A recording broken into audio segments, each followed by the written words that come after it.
తండ్రి అయిన దేవునికి మహిమ కలుగును గాక. ప్రభువును ప్రియ రక్షకుడైన యేసుక్రీస్తు నామంలో సహోదరి సహోదరులందరికీ నా హృదయపూర్వకమైన వందనాలండి. చిన్న ప్రార్థన చేసుకుని కార్యక్రమం ప్రారంభించుకుందామండి. పరిశుద్ధుడును నిత్య నివాసి అయిన ప్రియా పరలోకపు తండ్రి, మహోన్నతుడా, దయగలిగిన తండ్రి, గత కాలమంతా నీ పిల్లలైన మమ్మల్ని అందరినీ భయంకర దుర్దినాల్లో మీ కృపచేత కాపాడి నేటికి మాకు అనుగ్రహించిన క్షేమాన్ని, సంతోషాన్ని నీ పాదశనలో చేరి స్తుతించే కృపను బట్టి మీ కృతజ్ఞతలు తండ్రి. సమయంలో పాప సహితినిలో నుండి పాపరహితుడు పుట్టుట సాధ్యమా అనే అంశాన్ని బట్టి కొద్ది నిమిషాలు తండ్రి నేను మాట్లాడి తలుస్తున్నానయ్యా. మీ ఆత్మ సహాయం చేయండి. వినబోతున్న ప్రియులైన వారందరూ ఆధ్యాత్మికంగా అర్థం చేసుకుని మీ చిత్తమే ఎరిగి ఆధ్యాత్మిక సంబంధమైనటువంటి విధానం మమ్మల్ని అందరినీ దీవించి నడిపించుమని యేసు నామమున నడుచున్నాను తండ్రి, ఆమేన్. ఈ సమయంలో మనము ఒక ప్రత్యేకమైన అంశాన్ని బట్టి కొద్ది నిమిషాలు లేఖనానుసారంగా ధ్యానించుకుంటాను. మనం సిద్ధపడదామండి.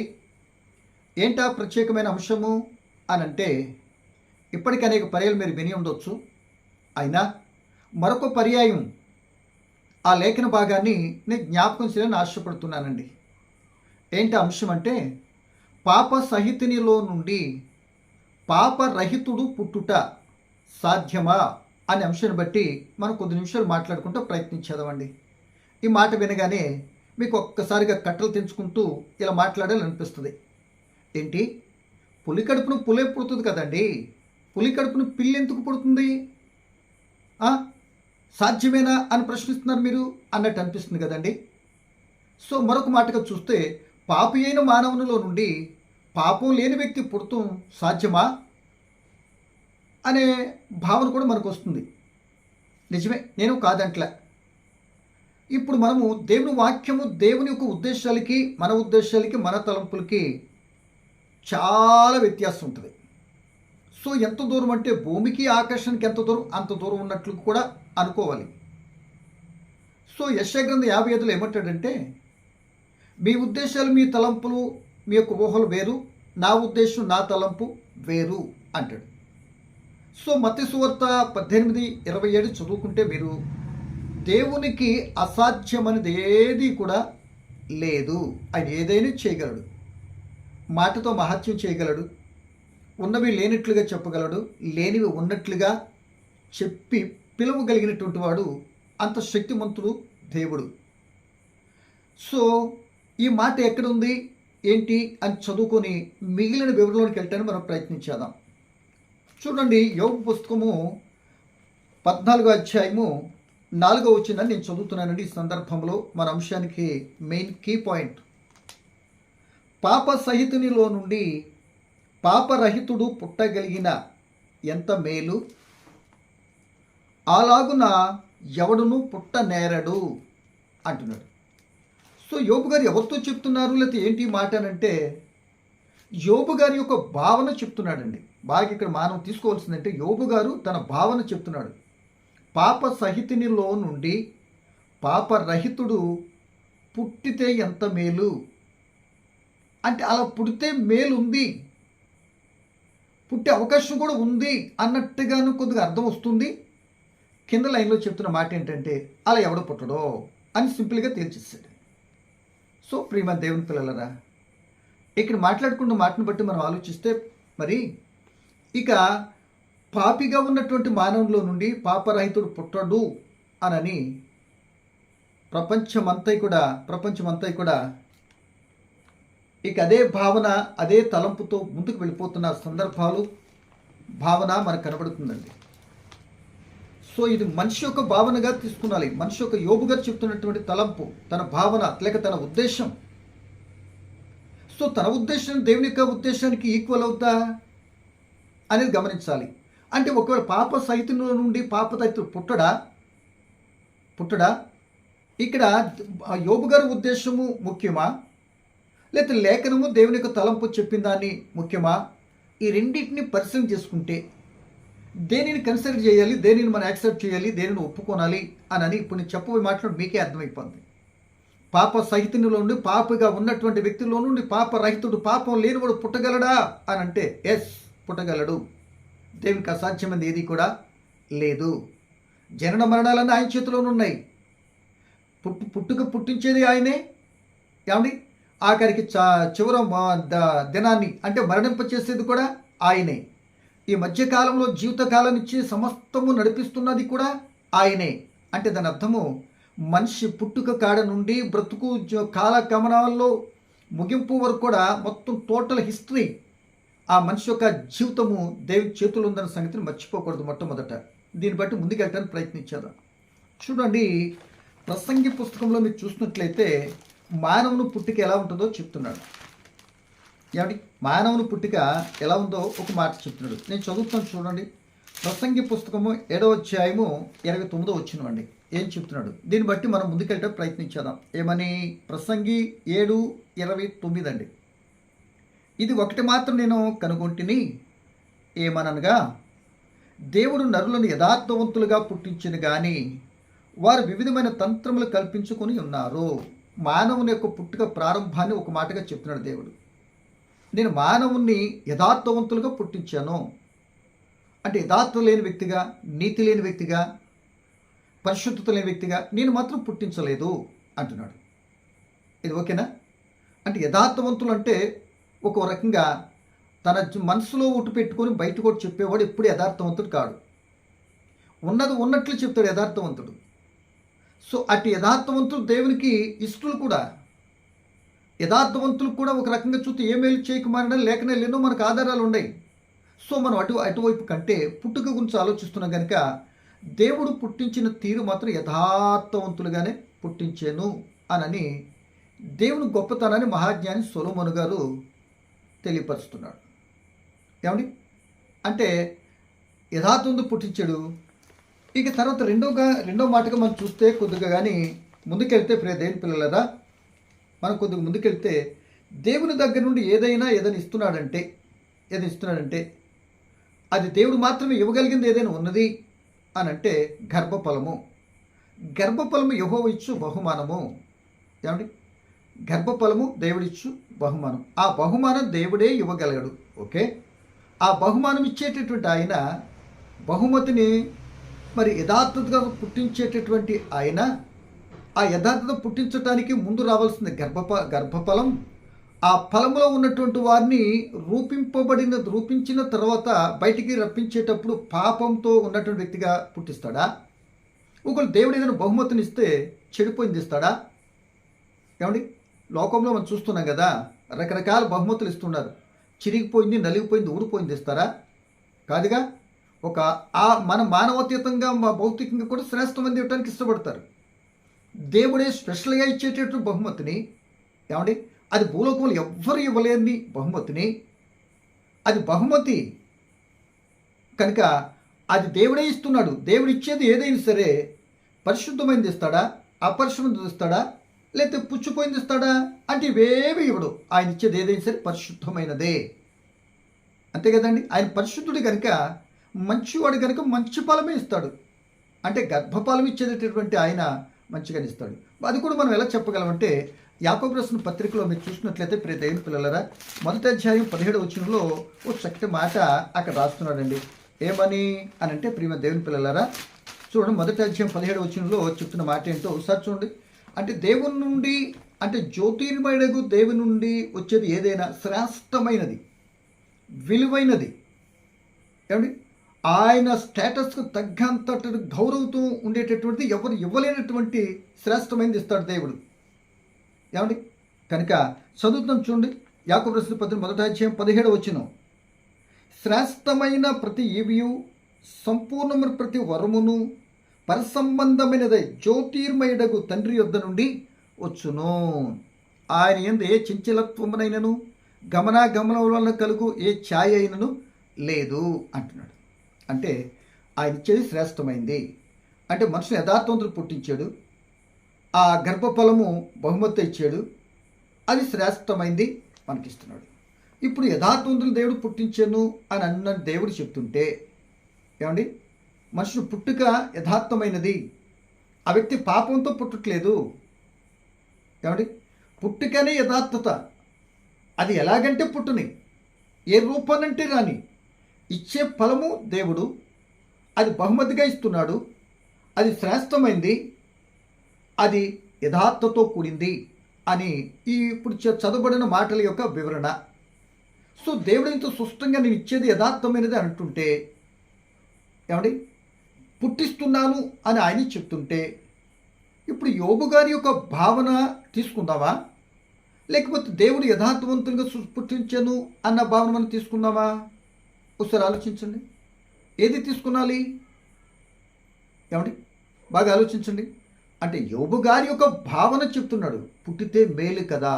అలా ఎవరు పుడతారు? ఆయన అనుకుంటున్నాడు. ఆయన అనుకున్న దాన్ని దేవుడు అనుకున్నట్టుగా ఈక్వల్ చేసి, దేవుడు అలా చేయలేడు, ఆ మాటని యోబు గారు అన్న మాటని దేవుడికి ఆపాదించటం, అప్లై చేయటం కరెక్ట్ కాదు అని మొట్టమొదటి మనం తెలుసుకోవాలి. కనుక ఈ సమయాన్ని బట్టి ప్రియమైన వాళ్ళరా ఆలోచించిన ప్రభుని బట్టి మీకు జ్ఞాపకం చేస్తున్నా.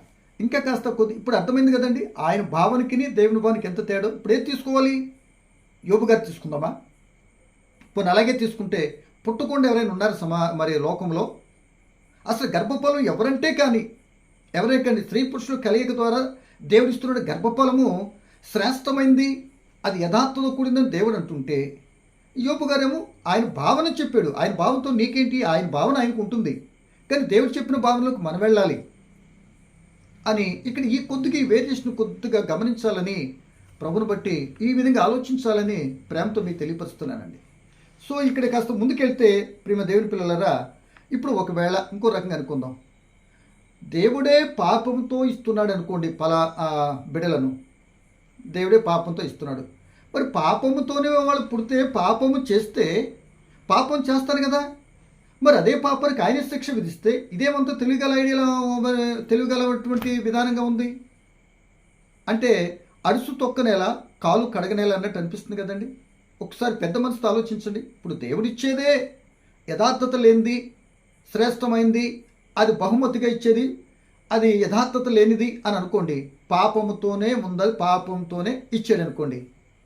వాళ్ళు పెరిగిన తర్వాత ఏం చేస్తారు? ఇక మళ్ళీ రెండుసార్లు చెప్తున్నాండి, పెరిగిన తర్వాత ఏం చేస్తారు? పాపం చేస్తారు. అంటే పాపంతో ఆ పాపం చేసేటట్టు పుట్టించి వాళ్ళు పాపం చేస్తే మరలా ఆయనే పాప శిక్ష విధిస్తే ఏంటంటిది? ఏమండి, అసలు ఏమైనా అర్థం ఉందంటారు ఈ మాటకి? కనుక అలా కాకుండా మనం ఏం చేయాలంటే ప్రియ దేవుని పిల్లలరా, ఆయన అలా శిక్ష విధిస్తాడంటే ఇక్కడ మనం ముందేం చదువుకున్నాం? మానవులు యథార్థవంతులుగా సృష్టించాడు, వారు వివిధ తంత్రములు కల్పించుకుని తంత్రగొట్టేయారు. నేను యథార్థత సృష్టించితే తంత్రాలు కల్పించి తంత్రగొట్టే కనుక ఆ తంత్రగొట్టి తత్వాన్ని బట్టి నేను ఇచ్చినటువంటి యథార్థను పోగొట్టుకొని సొంత ఉద్దేశాన్ని, సొంత భావన ప్రకారం దుష్టుని ప్రేరేపణ బట్టి వెళ్ళి పాపిగా మార్చబడ్డాను. నా ఆజ్ఞను మీరేవు, అప్పుడు పాపివయ్యావు. కానీ నేను పాపంతో పుట్టించట్లేదు మనిషిని. ఏమండి, పాపంతో పుట్టించట్లేదు, యథార్థతోని దేవుడు మనల్ని పుట్టిస్తున్నాడు అనే సంగతిని మనకి ఇక్కడ అర్థం చేసుకున్నాం. నేను చెప్పిన మాటలు చదివినటువంటి ఆ భావన, ఆ వాక్యం మీకు అర్థమవుతుంది. కనుక ఇంక మనం ఇంకో మాట చూస్తే ఒక చక్కటి ఉదాహరణ అర్థం అవటానికి, ఏమండి, ఫ్యాను ఉంది కదా, 3 రెక్కలు 4 ఉన్నాయి ఉంటాయి కదా. ఇప్పుడు ఫ్యాన్ రెక్కలో మరి బిగించేట విషయంలో ఎలా బిగించాడు కొద్దిగా పక్కన పెట్టినా, అది బిగించగానే వంకరగా తిరుగుతుంది అనుకోండి. ఫ్యాన్ బిగించడం వంకరగా తిరుగుతుంది అనుకోండి.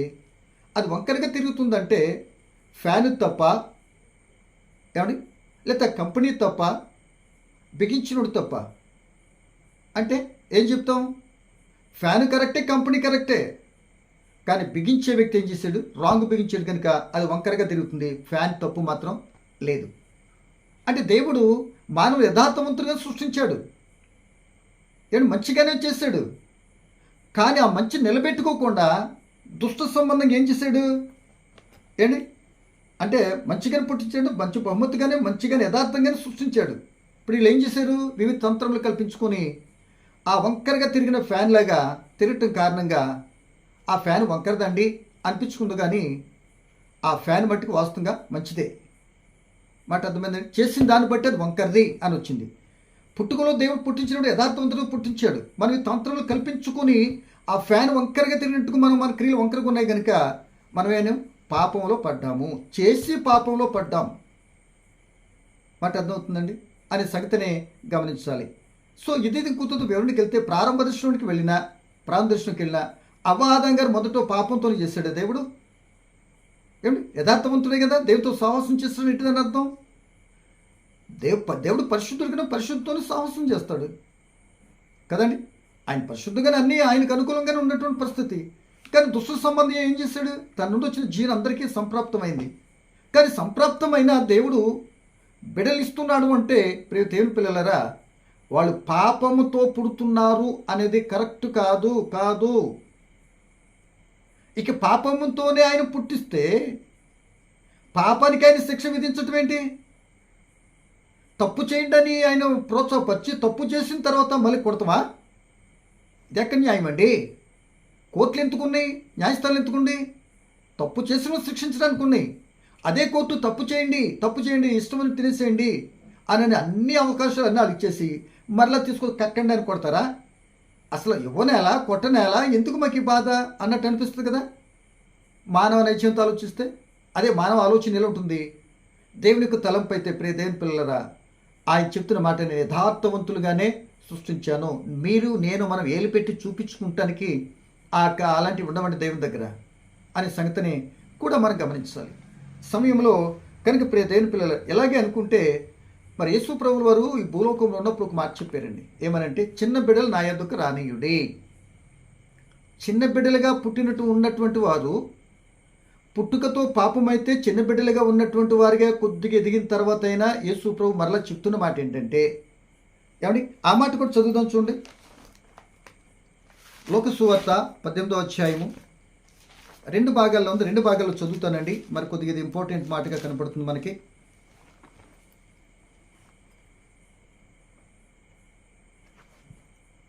చదువు చూడండి. మత్తయి సువార్త చదువుకుందామండి, బాగుంటుంది.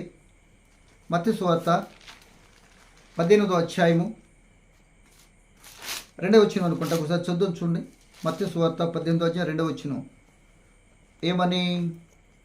ఏమంటున్నాడంటే, ఆయన ఒక చిన్న బిడ్డను తన యొద్దకు పిలిచి వారి మధ్య నిలవబెట్టి ఇట్లనెను, మీరు మార్పు నుండి చిన్న బిడ్డల వంటి వారైతేనే కానీ పరలోక రాజ్యంలో ప్రవేశింపరని మీతో నిత్యం చెప్పుచున్నాను అని శిష్యులతో చెప్తున్నాడు. ఆయన ఏర్పాటు చేసుకున్న శిష్యులతో చెప్తున్నమాట. ఏమని? మీరు చిన్న బిడ్డల వంటి వారికి ఉండాలి.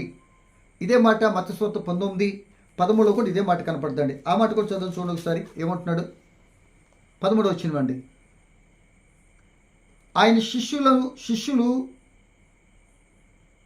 శిష్యులు తీసుకుని వచ్చిన వారిని గద్దింపగా యేసు చిన్న పిల్లలను ఆటంకపరచక వారి నా యొద్ద రానీయుడి, పరలోక రాజ్యం ఎలాంటి వారిదే అని 2 భార్యలు చెప్పాడు. అంటే పరలోక రాజ్యానికి పరిశుద్ధులు, పవిత్రులు, యథార్థవంతులు ఉండేటటువంటిది అక్కడ తీసుకెళ్లేటటువంటి ఇక్కడ అటువంటి క్యారెక్టర్ కలిగినటువంటి వారు అక్కడికి వెళ్తారు అని మనందరికీ తెలుసు. ఏమండి? మరి ఇప్పుడు చిన్న బిడ్డలు పరలోక రాజ్యం అంటున్నాడంటే పుట్టించినప్పుడు పాపం అయితే చిన్న బిడ్డలప్పుడు ఇంకా పరలోక రాజ్యం వెళ్ళడానికి అర్హత ఎలా సంపాదిస్తారు అంటే కరెక్ట్ కాదు. అంటే దేవుడు మానవుని యథార్థతగానే పుట్టిస్తున్నాడు, వివిధ తంత్రములు కల్పించుకొని ఆజ్ఞను అతిక్రమించి పాపి అవుతున్నాడు. సో ఇప్పుడు ప్రియ దేవుని పిల్లలారా, ఇక్కడ మాట్లాడుతుంది పాప సహితుల నుండి రహితుడు తప్పనిసరిగా పుడతాడు. పాపంతో ఉన్నటువంటి మనుషులమే మనం ఒకప్పుడు, లేకపోతే ఇప్పుడు చేస్తున్నది. కానీ తన సంకల్ప నెరవేర్పుతో పుట్టుతున్నటువంటి బిడ్డ మాత్రము అది పాపంతో పుట్టట్లేదు అని కూడా గమనించాలి. అంటే దాని అర్థము జన్మ పాపం కూడా లేదు అని అర్థం. ఇది మీకు చాలా కోపం వచ్చేద్దాం. మరొకసారి మాకు వీడియో చేస్తానండి. అంటే ఏంటంటే ఒక రకంగా చెప్పాలి, టోటల్గా జన్మ పాపము లేదు. జన్మించిన వెంటనే పాపి అయితే మరి ఇందాక చెప్పింది తిరిగి మరలా చెప్తున్నాను, జన్మతోనే పాపం అయితే ఏమండి మరికి పాపం చేస్తాడు. ఆ వ్యక్తి ఎదిగి తనలో ఉన్న పాపాన్ని బట్టి పాపం చేస్తాడు. ఆయన పుట్టించి వాడు ఎదిగి పాపం చేస్తే కొట్టడానికే పుట్టిస్తున్నాడా ఏంటి అన్నట్టు అనిపిస్తుంది కదా.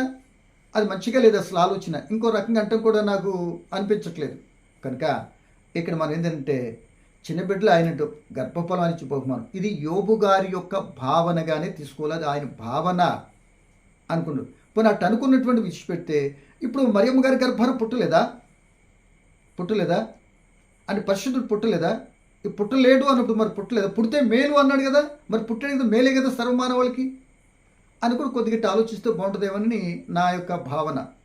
కనుక తప్పనిసరిగా అది యోబు గారి యొక్క భావనగానే మనం తీసుకొని పాప సహితినిలో నుండి పాపరహితుడు దేవుడే పుట్టిస్తున్నాడు. గుర్తుపెట్టుకోండి. అందుకే మరలా మొత్తం టోటల్ మాటలు చెప్తున్నా. అందుకే ఆయన అంటున్నాడు, గర్భఫలం ఇచ్చేది పుట్టుక చేసేది యథార్థవంతుల్ని, చిన్న బిడ్డలు నాయతో రానీయుడే అని అంటున్నాడు. మరి మాటలన్నీ కొట్టేదమా యోబు గారి భావంతో పాటుగా? పాప రహితుడు కదా, పాపం సహిస్తున్న వ్యక్తి కదా, రహితుడు పాపం లేనివాడు ఎలా పుడతాడు అంటే దేవునికి అసాధ్యమైన కార్యం ఏది కూడా లేదు. ఆయన ఏదైనా చేయగలడు. అలాగని ఆయన నీ చేత నా చేత ఏలు పెట్టి చూపించుకొని ప్రశ్నించుకొని రకరకాలు మాట్లాడేటట్టు అవకాశం కూడా మనిషికి ఇవ్వడండి. కాకపోతే చాలా మన అవగాహన లోపం కారణం మనం మాట్లాడుతుంటాం. కనుక ఈ సమయాన్ని బట్టి ప్రియమైన వాళ్ళగా ఆలోచించండి.